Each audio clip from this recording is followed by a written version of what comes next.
नमस्कार, मैं हूं श्वेता सिंह और आप देख रहे हैं आज तक जहांगीरपुरी से हमारी ये लाइव कवरेज लगातार दिन भर से जारी है। क्योंकि पहला दिन जब यहां पर दंगे जैसे हालात बने और उसके बाद आज जब उस बुलडोजर को चलाने की बारी यहां पर आई, मामला न्यायालय तक पहुंचा और उसके बाद जो कुछ खुलकर निकल कर आया है वो सारी तस्वीरें हम लगातार आज तक में आपको दिखा रहे हैं। आज हमारे तमाम संवाददाता ठीक इसी जगह से एक एक खबर आपके सामने रखेंगे, लेकिन पहले चंद तस्वीरें हम आपके सामने रखना चाहते हैं। वो तस्वीरें जो अभी तक के पूरे घटनाक्रम को बयां कर रही हैं।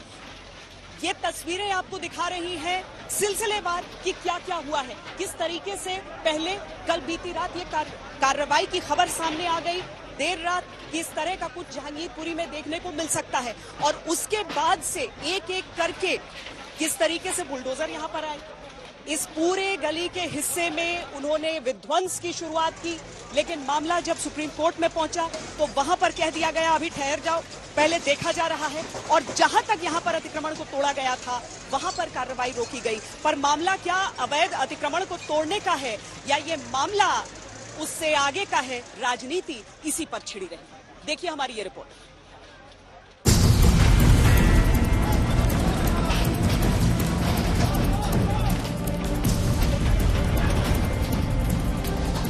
जिस जगह बरसे पत्थर वहां चला बुलडोजर, जिस जगह हुआ दंगा वहां दौड़ा बुलडोजर। जहांगीरपुरी में एमसीडी का बड़ा एक्शन। दिल्ली में योगी स्टाइल बुलडोजर का रवाई। तस्वीरें देखिए, ये दिल्ली के जहांगीरपुरी की उसी मस्जिद का बाहरी इलाका है जहां 16 अप्रैल को हनुमान जयंती शोभा यात्रा के दौरान हिंसा हुई थी।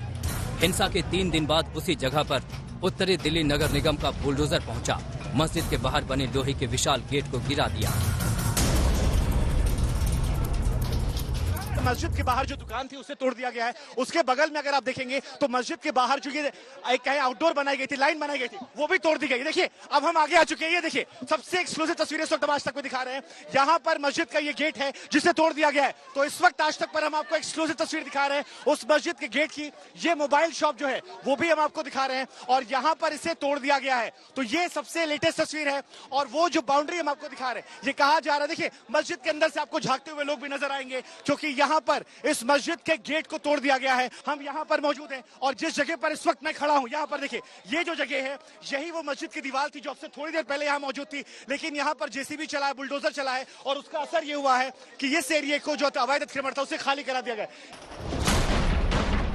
इसी तरह जहांगीरपुरी में एक मंदिर के बाहर बने अवैध ढांचे को गिराने में भी कोई कोताही नहीं बरती गई। यानी संदेश ये देने की कोशिश की कि कानून की नजर में सब एक हैं। ये भीड़ जो है वो यहाँ पर मौजूद है, इन्हें यहाँ से हटा दिया गया। शुरुआत में ये मंदिर के बगल में मौजूद थी, लेकिन अब इस गली में आपको जितनी दूर तक नजर जाएगी यहाँ पर सिर्फ और सिर्फ आपको लोग नजर आएंगे। पुलिस प्रशासन जो है वो लगातार कोशिश कर रहे हैं कि यहाँ पर स्थिति जो है उसे नियंत्रण में रखा जाए। हालांकि लोगों की भीड़ जो है वो यहाँ पर आक्रोशित होकर नजर आ रही है। अब यहाँ पर प्रशासन की एक बड़ी जिम्मेदारी है तनाव को संभालने की। अगर इस रोड से हम आगे बढ़े वापस मुख्य सड़क की तरफ, ये देखिए हमारे दाएं तरफ यहाँ पर मंदिर नजर आ रहा है। ये वो मंदिर है जिसको लेकर लोग कह रहे हैं कि यहाँ पर भी देखिए इस मंदिर का भी कुछ हिस्सा जो है वो थोड़ा आगे है। और हम देखिए अब हम आगे आने की कोशिश करते हैं। यहाँ पर हम आते हैं और यहाँ पर अंजना अगर आप देखेंगे या हमारे दर्शक देखेंगे तो इस मंदिर का भी आगे का एक हिस्सा है, वो कहा जा रहा है कि ये भी यहाँ पर अवैध तरीके से बना हुआ है या ये वो एरिया है जिस पर बुलडोजर चलना है।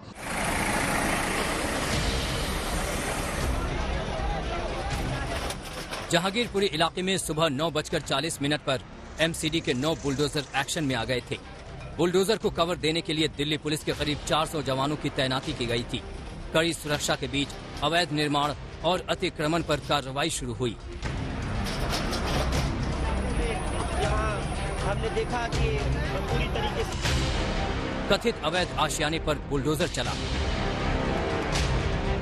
दुकानों पर बुलडोजर चला, रेहड़ी पटरी वाले भी नहीं बख्शे गए।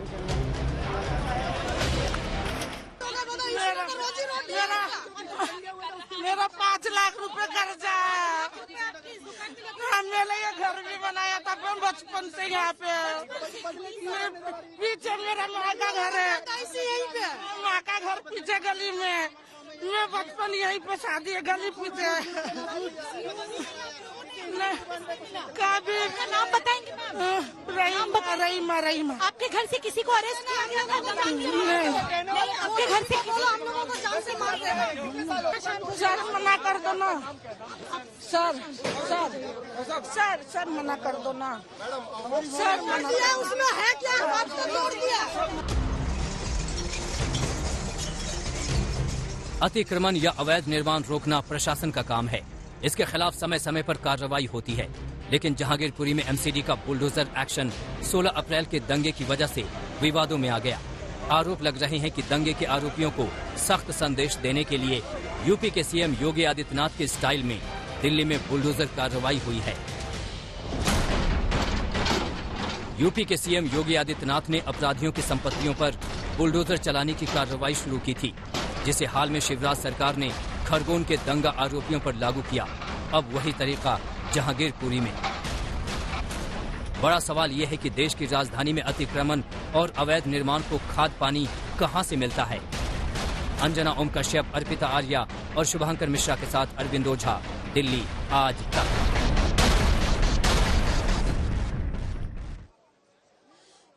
सच्चाई का हर एक पहलू निकालने के लिए हमारे तमाम संवाददाता यहाँ पर मौजूद हैं और यहाँ का एक एक हाल हम जानेंगे। शुभांकर यहाँ पर है। शुभांकर इधर आइए, जरा बताइए कि सुबह से जब आप अतिक्रमण यहाँ पर हटाते हुए देख रहे थे तो क्या क्या चीजें थी यहाँ? इसको वहां पर जाकर थम गई कार्रवाई?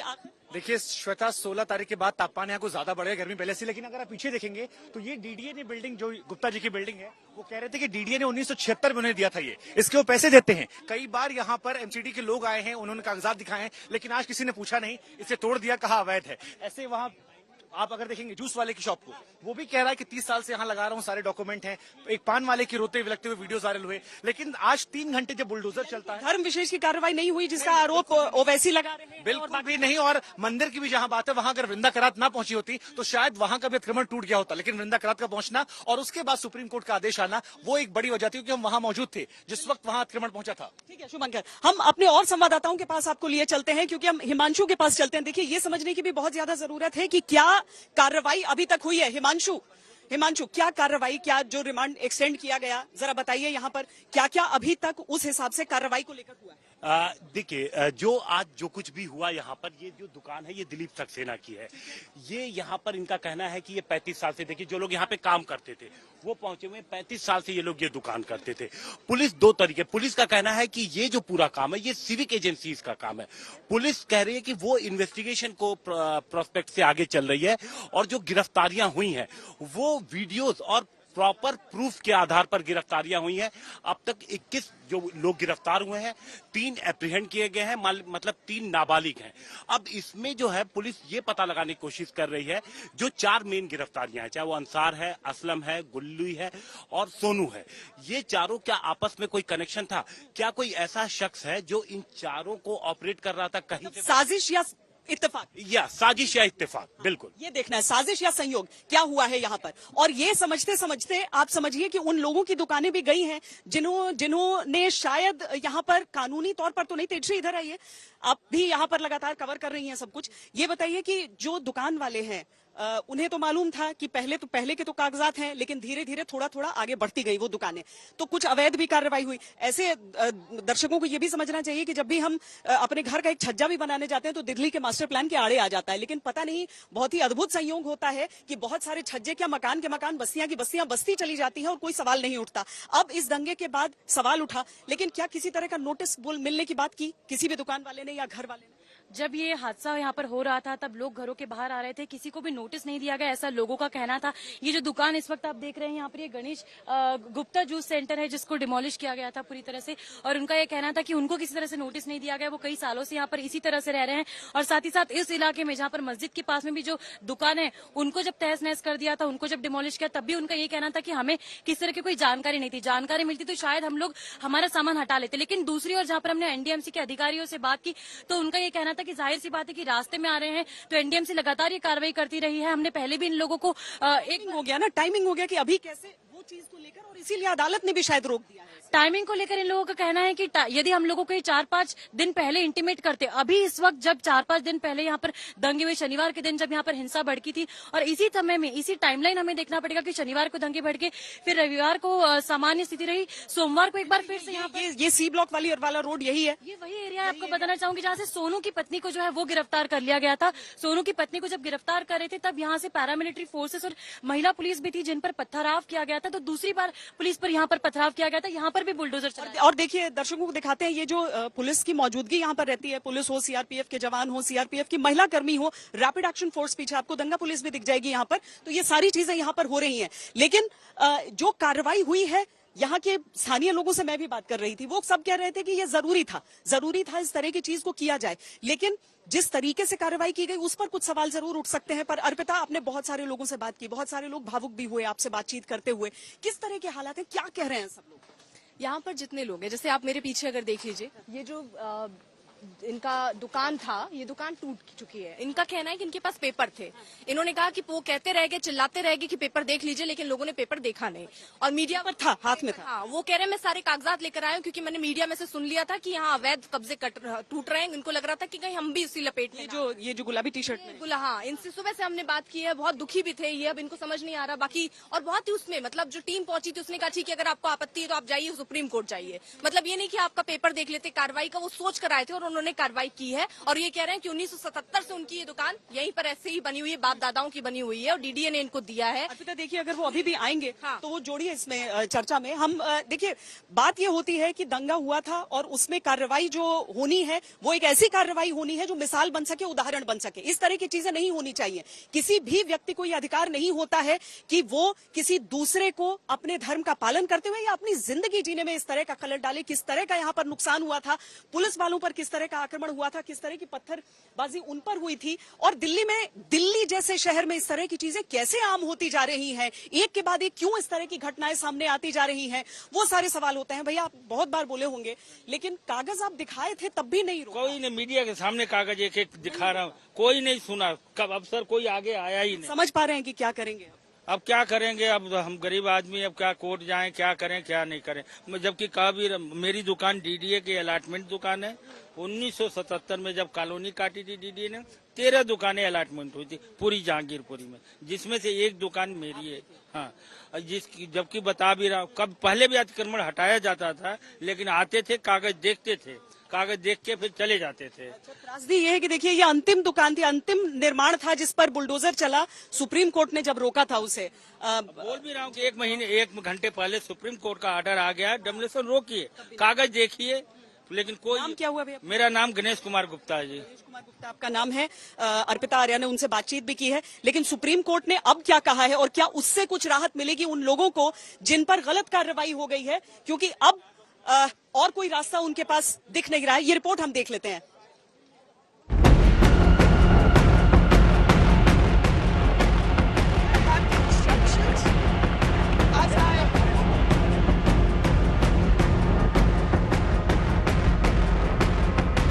दिल्ली के जहांगीरपुरी में एमसीडी के बुलडोजर अवैध निर्माणों पर बरस ही रहे थे। तभी सीपीएम नेता वृंदा करात पहुंच गई। वृंदा करात दिल्ली पुलिस के अफसरों को ये फरमान पहुंचाने आई थी कि सुप्रीम कोर्ट के स्टे के बावजूद किस कानून के तहत जहांगीरपुरी में बुलडोजर वाली कार्रवाई हो रही है। वो जेसीबी को आगे नहीं बढ़ने दे रही है। सुप्रीम कोर्ट में गए, सुप्रीम कोर्ट ने अपनी विजडम में कहा कि भाई we are giving a limited order which is status quo, मतलब यथास्थिति बनाए।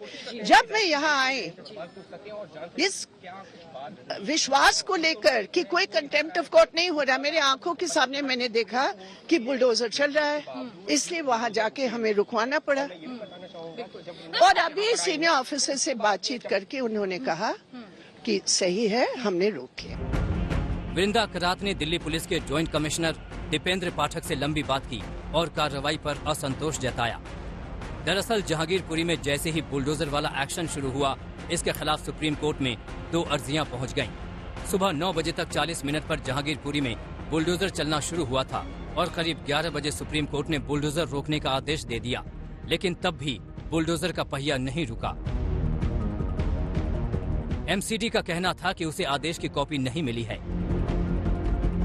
अभी मेरे संज्ञान में नहीं है, अगर एक बार मैं देख लेता हूँ, जैसे भी माननीय सुप्रीम कोर्ट का ऑर्डर होगा उसको हम फॉलो करेंगे। सुप्रीम कोर्ट के आदेश के बावजूद बुलडोजर न रुकने पर मामला गर्मा गया। वरिष्ठ अधिवक्ता दुष्यंत दवे ने कोर्ट के सामने फिर मामला उठाया कि आदेश की तामील नहीं हुई। इस पर मुख्य न्यायाधीश ने कोर्ट की रजिस्ट्री को संबंधित अधिकारियों तक आदेश पहुंचाने को कहा और उधर याचिकाकर्ता ने कानूनी नोटिस भेज दिया। आखिरकार करीब 1:15 बजे बुलडोजरों को रोक दिया गया। दीपेंद्र सर, क्या आपके पास सुप्रीम कोर्ट का ऑर्डर की कॉपी मिल गई है? हमें इन्फॉर्मेशन आधिकारिक रूप से हमारे पास आया है और हम लोगों ने जो इंक्रोचमेंट ड्राइव है उसे रुकवा दिया है, एमसीडी ने भी रुकवा दिया है। बुलडोजर वापस अपने ठिकानों पर लौट चुके हैं, लेकिन तब तक उपद्रवियों को ये संदेश जा चुका था कि कानून से खेलने वालों की खैर नहीं। अंजना ओम कश्यप, अनीसा माथुर और संजय शर्मा के साथ अरविंद ओझा, दिल्ली आज तक। नमस्कार, मैं श्वेता सिंह आपके लिए जहांगीरपुरी से सीधे आज दिन भर की रिपोर्ट लेकर आई हूं। हमारे तमाम संवाददाता भी एक एक करके हमारे साथ जुड़ रहे हैं। शुभांकर हमारे साथ हैं, हमारे साथ अर्पिता भी इस समय मौजूद हैं, तेजश्री भी हमारे साथ यहां पर मौजूद हैं। अलग अलग पहलुओं की कवरेज हम कर रहे हैं। वरुण भी यहां पर पूरी रिपोर्ट दिखा रहे हैं। लेकिन पहले हम आपको ये अपनी रिपोर्ट दिखाते हैं विस्तृत, जो हमारे तमाम संवाददाताओं ने आपके लिए तैयार की है कि जिन लोगों के घरों को या दुकानों पर बुलडोजर चला है वो कौन से लोग हैं, किस तरह की एक खास प्रोफाइल वहां पर रही है, जिस तरह के राजनीतिक आरोप लग रहे हैं, या फिर किस्सा कुछ और है। देखिए।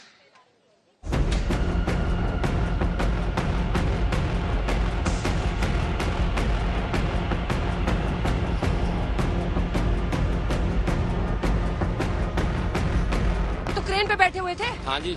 क्या क्या गिराने का ऑर्डर है? क्या क्या गिराने का? अवैध बिल्डिंग सबको गिरा देंगे। सारा गिरा देंगे एक ही दिन में? गिरा देंगे, 2 दिन 3 दिन चलेंगे। वो रेडी पटरी यही सब हटाया है? रेडी पटरी हटा रहे, देखो वहाँ पे बुलडोजर चल रहा है, दूसरे वाला जो साइड अपने काम कर रहे हैं। ये वही मस्जिद है जिसके सामने से शोभा यात्रा गुजरी तो पथराव हुआ। ये वही मस्जिद है जिस पर भगवा झंडे लगाने के आरोप लगे।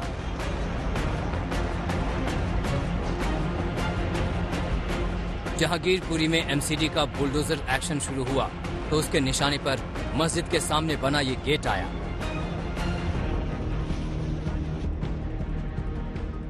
जब पहली बार पथराव किया गया था, ये देखिए पहली तस्वीरें आज तक पर आप देख रहे हैं। क्रेन चल रहा है मस्जिद के सामने, मस्जिद के ऊपर उसके सामने वाले हिस्से में जो अवैध निर्माण है उस पर पहला क्रेन चल गया। पहला क्रेन, ये वही मस्जिद है। ये देखिए मस्जिद आप देख रहे हैं और मस्जिद के साथ साथ जो आगे वाला अवैध निर्माण है उस सब को ढाया जा रहा है। ये देखिए ये पूरा इलाका आप देख रहे हैं, यहाँ से मस्जिद को गिराया गया। यहाँ से दिखाइए सर। इससे कुछ देर पहले ही एमसीडी का बुलडोजर जूस की इस दुकान पर पहुंचा था। जूस की दुकान के मालिक ने दावा किया कि उनके पास दस्तावेज हैं। वर्षों से उनकी दुकान यहाँ बनी है। ये ऊपर का अलाटमेंट है, सब है जी। ऊपर का कागज ऊपर का आप पीछे हट जाओ, कोर्ट में जाना आप पीछे हट जाओ। कागज तो देखिए, पीछे हट जाओ। मगर एमसीडी ने दावा किया कि दुकान मालिक के पास दस्तावेज नहीं है, लिहाजा एमसीडी के बुलडोजर ने जूस की दुकान के सामने के हिस्से को तोड़ दिया। इधर कार्रवाई चल ही रही थी कि एमसीडी का बुलडोजर मस्जिद के पास पहुंच गया। पहले मस्जिद के बाहर बनी दुकानों को तोड़ा गया और फिर इस गेट की बारी आई। मस्जिद के बाद बुलडोजर मंदिर की ओर बढ़ गए। इस मंदिर के करीब एमसीडी और पुलिस के अधिकारी मौजूद थे, मगर कार्रवाई को लेकर कोई कुछ कहने को तैयार नहीं था। मंदिर के केयरटेकर ने दावा किया कि उन्हें एमसीडी की कार्रवाई का कोई नोटिस नहीं मिला है। ये ठीक उस मंदिर के बगल की जगह है जहाँ पर अवैध निर्माण को गिराया जा रहा है। ये सामने में बिल्कुल बगल में मंदिर है और उसके बगल में भी जो अवैध निर्माण है उसे भी गिराया जा रहा है। जो भी अवैध है उसको देखकर आगे वाली जगह में भी देखते हैं। ये देखिए एमसीडी का बुलडोजर चल रहा है, जो अवैध है उन पर चल रहा है। ये अब सामने में वो मंदिर है, ये देखिए ये सामने में मंदिर है। इस बीच एक शख्स बुलडोजर के सामने खड़ा हो गया। देखते ही देखते मंदिर के बाहर भगदड़ के हालात पैदा हो गए। लोग गलियों में इकट्ठा होने लगे। वहीं पुलिस ने रास्तों को बंद कर भीड़ पर काबू पाने की कोशिश की। जितनी दूर तक आपको यहाँ पर कैमरा जाता नजर आएगा, उतनी दूर तक इस गली में आपको लोगों की भीड़ नजर आएगी। ये भीड़ जो है वो यहाँ पर मौजूद है, इन्हें यहाँ से हटा दिया गया। शुरुआत में ये मंदिर के बगल में मौजूद थी, लेकिन अब इस गली में आपको जितनी दूर तक नजर जाएगी, यहाँ पर सिर्फ और सिर्फ आपको लोग नजर आएंगे। जहांगीरपुरी में अतिक्रमण हटाने पर सुप्रीम कोर्ट ने फिलहाल रोक लगा दी है। कोर्ट ने सुबह 11:03 पर यथास्थिति बनाए रखने का आदेश दिया, मगर आदेश पहुंचने तक एमसीडी की कार्रवाई जारी रही। दोपहर 12:30 बजे आदेश मिलने के बाद बुलडोजर का एक्शन थम गया। अर्पिता आर्या, शुभांकर मिश्रा और अंजना ओम कश्यप के साथ आज तक ब्यूरो। तो देखिए, जो सवाल होते हैं और जो हकीकत होता है उसमें कितना ज्यादा फर्क पड़ जाता है। ये जो आप पूरे सी ब्लॉक की जो सड़क देख रहे हैं, वहां पर अतिक्रमण को हटाने का काम हुआ है अर्पिता, और यही वो इलाके हैं जहां के लिए लोग ये भी कहते रहते हैं कि यहीं पर वो जो कचरा और रद्दी और कबाड़ी वो सब सड़कों पर ही पड़े रहते हैं कि लोगों को निकलने में भी दिक्कतें आती हैं। हाँ, और इसीलिए अगर कैमरे मोहसिन से मैं कहूँ, अगर वो दिखाएं तो ये पूरा एरिया जहाँ पे कपड़े फैले रहते थे, कबाड़, वो सारा हटा दिया गया। हाँ, सुबह से यहाँ पे 2-3 बुलडोजर लग के इस पूरे रास्ते को क्लियर कर दिया गया। अब केवल ये टेंट पुलिस वालों का आप देख रहे हैं, लेकिन ये पूरी सड़क जो है वो चौड़ी हो गई, क्योंकि यहाँ रखा हुआ सारा कपड़ा उपड़ा सब हटा दिया गया। पहला, दूसरा, यहाँ पर कह रहे हैं कि ये जो इलाका है यहाँ मुस्लिम बहुल इलाका है, तो यहाँ से हम, आज मेरा ये तीसरा दिन है जब मैं हूँ, यहाँ पर बैरिकेड नहीं हटा है, यानी यहाँ से अभी ना अंदर जाने के लिए कहा जा रहा है, ना बाहर यहाँ से लोग आ पा रहे हैं। तो आवाजाही थोड़ी सी नजर रखी जा रही है। नजर रखी जा रही है, ये बड़ी बात है, नजर रखी जा रही है आवाजाही पर। और इसके साथ ही ये ऐसा इलाका नहीं है जहां पर एक मिक्स्ड पॉपुलेशन है, बल्कि दो ऐसे ब्लॉक्स हो जाते हैं यहाँ पर जहां पर मुस्लिम समुदाय के लोग ज्यादा रहते हैं, जैसे कि ये सी ब्लॉक हो गया। और लोग जो स्थानीय लोग आरोप लगाते हैं कि वो यहाँ के हैं भी नहीं, अधिकतर अवैध। देखिए, लगातार ये आरोप भी लग रहा है कि रोहिंग्या या फिर बांग्लादेशी इस प्रकार के आरोप लगातार लगते आए हैं। लेकिन हाँ, अगर इस पूरी स्ट्रैटेजी को, इस पूरी पोजीशन को आप समझें तो जहांगीरपुरी 1995 में बसने शुरू हो गई थी, और ये पूरा इलाका यमुना बेल्ट है, और 1985 से लगातार ये चीजें बसती चली गई। और शुरुआती दौर में इसे अवैध कॉलोनी के तौर पर माना जाता था, और करीब 2005 में जो है वो इसको नियमित कॉलोनी के तौर पर तब्दील किया गया। और शायद यही वजह है कि आप देखेंगे बहुत कंजेस्टेड गलियां हैं यहाँ पर, बिल्कुल कहीं भी आपको बिल्कुल घुसते हुए यही देखते हैं, बहुत सक्रिय गलियां रहती हैं। बिल्कुल, और शायद यही वजह है कि यहाँ पर ज्यादा बसावट उन लोगों की हुई जिन्हें सस्ते दाम पर या बहुत ही आसानी से यहाँ पर बिना आधार कार्ड, बिना रजिस्ट्री के जमीन मिल गई, और वो लोग बसते चले गए। यही बड़ा सवाल हो जाता है, वरुण जो बात बता रहे हैं, यही बड़ी चीज हो जाती है कि आखिर ये हाथों में दस्तावेज आ कैसे जाते हैं। शुभंकर, हाथों में दस्तावेज कैसे आ जाते हैं? यहाँ पर आकर हम करते हैं ताकि हम पीछे का इलाका भी जरा दिखा पाएं। हालांकि धूप से छाई की तरफ हम आए हैं और मोहसिन को थोड़ी सी तस्वीरों में दिक्कत हो सकती है, लेकिन ये हाथों में आधार कार्ड भी आ जाते हैं, राशन कार्ड आ जाता है, सारी वो वैध चीजें आ जाती हैं, लेकिन उसके बावजूद आप नागरिक हैं नहीं। देखिए, नागरिकता को लेकर सवाल जो है वो 2020 की रिपोर्ट जो थी वो हमने सबसे पहले आज तक पर दिखाई थी, और उसके बाद ये सवाल खड़ा हुआ था कि आखिर दिल्ली में वो कैसे यहाँ इतनी बड़ी संख्या मौजूद है। और जब हमने पहले दिन उनसे बात की, आप पहले दिन अगर यहाँ आते तो आपको यहाँ तमाम शीशी बोतलें नजर आती। वो खुद कह रहे थे कि यहाँ पर शराब की दुकानें कई सारी सामने आपको देखिए नजर आ रही है, ऐसे शराब की दुकानों की शीशियां थी जिनका इस्तेमाल करके हमने मारा है, पीटा है, फोड़ा है। और वो खुद कह रहे हैं, छतों पर पत्थर की जो बात थी उन्होंने उसका भी जिक्र किया, लेकिन वो कह रहे थे कि हमें भड़काया गया था। ये पहले दिन की बात थी। वही आरोप अगर आज जब 20 तारीख को आएंगे तो वो भी देखने को मिल रहे हैं। कह रहे हैं आपने कार्रवाई हम पर की है, उधर वाली कार्रवाई नहीं हुई है। हालांकि एमसीडी की जो बात है, जैसा हमने आपको दिखाया भी, ये देखिए गुप्ता जी का दुकान है, आगे जूस वाली दुकान है, तो कार्रवाई जो दोनों तरफ से हुई है। लेकिन भारत में जो ये प्रक्रियाएं हैं गलत तरीके से आधार कार्ड बनवाने की, पैन कार्ड बनवाने की, इसको लेकर एक चर्चा, एक बहस होनी चाहिए, क्योंकि आज बहुत आसान है श्वेता, आप और हम भी चाहें तो आपने देखा होगा कई बार तो एक्ट्रेस के नाम से, दूसरी एक्ट्रेस के नाम से। मैं तो ये कहती हूँ शुभांकर कि अगर मुझे अपने घर का छज्जा बनवाना होता है, उसके लिए न जाने कितने परमिशन लग जाते हैं। यहाँ पर घर के घर, बस्ती की बस्ती बन जाती है। अगर किसी ने नहीं देखा कहीं तो गलती हो जाती है। नहीं, उसमें थोड़ा सा जो खर्चे का हिसाब किताब है वो एक बड़ा रोल प्ले करता है, क्योंकि तो ये चीजें नहीं होनी चाहिए। अगर हम लोग उन चीजों की बात करते हैं, देखिए आज अगर ये सवाल उठ रहा है और आज अगर हम इस तरह की तस्वीरें देख रहे हैं, देखिए पुलिस वाले भी इंसान होते हैं। अगर पत्थरों से उन्हें छलनी किया जाएगा, वहां पर अगर खून आप किसी की वर्दी देखेंगे तो आपका भी खून उबलेगा आक्रोश से कि क्यों इस तरह की घटनाएं हो रही हैं। हिंदुस्तान में क्यों कोई ऐसी गली हो, राजधानी में, देश की राजधानी में कोई ऐसी गली क्यों हो जहां पर इस तरह की कार्रवाई हो सकती है। अब हिमांशु, चूंकि चूंकि आप क्राइम कवर करते रहे हैं और पुलिस फोर्सेस के साथ आप बहुत करीबी से देखते हैं किस तरह से उनकी कार्रवाई रहती है। यहाँ पर मुझे हिमांशु बता रहे थे लोग कुछ गलियों में कि यहाँ पर पुलिस भी कई बार कार्रवाई करने में डरती रही है। चेन स्नैचिंग का गढ़ रहा है ये। यहाँ पर बहुत छिटपुट घटनाएं होती रही हैं। कई बार क्या हम उन छोटी घटनाओं को नजरअंदाज करते हैं तो बड़ी घटना होती है? बिल्कुल, देखिए छोटी छोटी जो घटनाएं होती हैं, पुलिस को कई सारी चीजें, जब कोई थाने पहुंचता है, अगर कोई चीज उसकी फोन छिन जाता है तो पुलिस कहती है मिसिंग का रिपोर्ट दर्ज करा दी। ऐसी छोटी छोटी चीजें, शिकायतें लेके हमारे पास भी लोग पहुंचते हैं।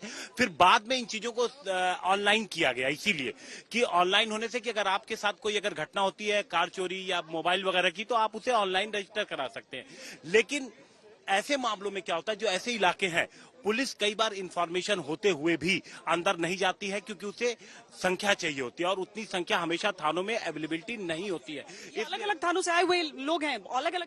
जी, एक अलग अलग नहीं, अलग अलग जो दिल्ली में 11 जिले हैं, यहाँ पे कम से कम अलग अलग जिले के 4-5 डीसीपी इस वक्त कैंप किए हुए हैं। स्पेशल सीपी लगातार नजर बनाए हुए हैं। और देखिए जो ये पूरा कंस्ट्रक्शन है, ये एक दिन में नहीं, इसमें देखिए कोई भी अगर कंस्ट्रक्शन होता है। बात कंस्ट्रक्शन की सिर्फ नहीं है ना, बात तो ये भी है कि कार्रवाई, दंगे वाली कार्रवाई। अब ये जूस वाले या ये लोग तो उसमें कार्रवाई में थे नहीं, तो अब कार्रवाई तो उन पर भी हो गई जो उसमें शामिल नहीं थे।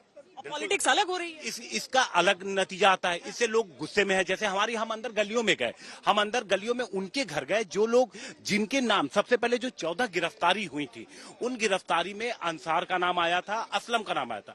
तो हम जब उनके घर गए थे तो हमने जब उनसे बात की तो उनका कहना था जो एक अंदर एक नाराजगी देखने को मिल रही थी।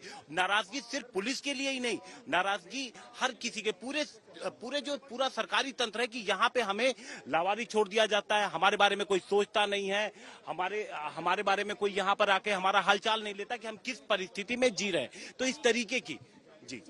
और यही चीज तेजश्री जो हम सोच रहे हैं कि ये जल्द से जल्द, आपको लग रहा है ये कार्रवाई दोबारा शुरू हो पाएगी या फिर जो दंगाई रहे उन पर सचमुच में कार्रवाई हो जाएगी? कहा तो ये जा रहा है कि 20 और 21 तारीख को जो है ये कार्रवाई दोनों दिन की जानी, यानी कि आज के दिन को तो हो गई, कल भी हो सकता है कि यहाँ पर एक बार फिर से बुलडोजर जो है वो चलाया जाए। और ये वही इलाका, ये वही गली है जहाँ से जो दंगा भड़का था, क्योंकि मॉस्क के सामने भी आज सबसे सेंसिटिव यही पॉइंट है। और आपको बता दें कि यहाँ पर मॉस्क के सामने ये जो बिल्डिंग है, यहाँ पर पैरामिलिट्री फोर्सेज के जवान तैनात थे, ऊपर छत टू छत मॉनिटरिंग कर रहे थे, यानी कि हाउस टू हाउस मार्किंग की गई थी आज सुबह, ये देखने के लिए कि कहीं कोई असामाजिक तत्व जो है वो हिंसा भड़काने की कोशिश एक बार फिर से नहीं कर रहे हैं। लेकिन राजनीति कैसी हो रही है वो हम आपको जरा दिखाते चलें। ये जो बुलडोजर की संस्कृति है, हम पहले दिन से इसके खिलाफ थे। लोगों की छतें तोड़ देना, लोगों के घर तोड़ देना, लोगों की दुकानें तोड़ देना, और वो भी एक तरफा कार्रवाई के तहत पुलिस का रौब दिखाने के लिए आप धीरे धीरे तमाम राज्यों को पुलिस स्टेट बनाते जा रहे हैं। और जब दिल्ली में आप इस तरह की कार्रवाइयां कर रहे हैं और माननीय उच्चतम न्यायालय के आदेश की भी अवहेलना कर रहे हैं, ऐसे में आप अंदाजा लगाइए कि जब सुप्रीम कोर्ट के 20 किलोमीटर के दायरे में ये हाल है तो खरगोन में क्या हुआ होगा। जो हुआ है वेरी अनफॉर्चुनेट, नहीं होना चाहिए था। ये सीरीज बना के सीक्वेंस वाइज कर रहे हैं, तो उससे जो बात निकल के आई है कि बड़ा प्लानिंग से इन्होंने डिस्टर्ब करने की कोशिश की है। तो जहाँ तक बुलडोज़र आज चलने का है, ये एक मैसेज है उन लोगों के लिए जो लोग नाजायज़ कब्जे पहले करवाते हैं, जहाँ उनमें फिर जो लोग रहते हैं वो एक ख़ास तरह का कोई वर्ग को टारगेट नहीं किया जा रहा है। कोई भी है नाजायज कब्जा करेगा, अवैध कब्जा करेगा, उसमें कुछ ऐसा ऐतराज जो सामान रखेगा, कुछ शरारती तत्व रहेंगे, तो दे विल हैव पनिश्ड। वैसे इन दावों से सवाल ये भी उठ जाता है कि क्या ये दंगाइयों के विरुद्ध कार्रवाई थी या केवल अतिक्रमण पर एक कार्रवाई? तो फिर अब दंगे की कार्रवाई का तो इंतजार रहेगा ही कि क्या ऐसा किया जाएगा कि एक उदाहरण बनाया जा सके। अभी के लिए इतना ही। कैमरा पर्सन सैयद मोहसिन के साथ मुझे दीजिए इजाजत। देश और दुनिया की बाकी खबरों के लिए देखते रहिए आज तक।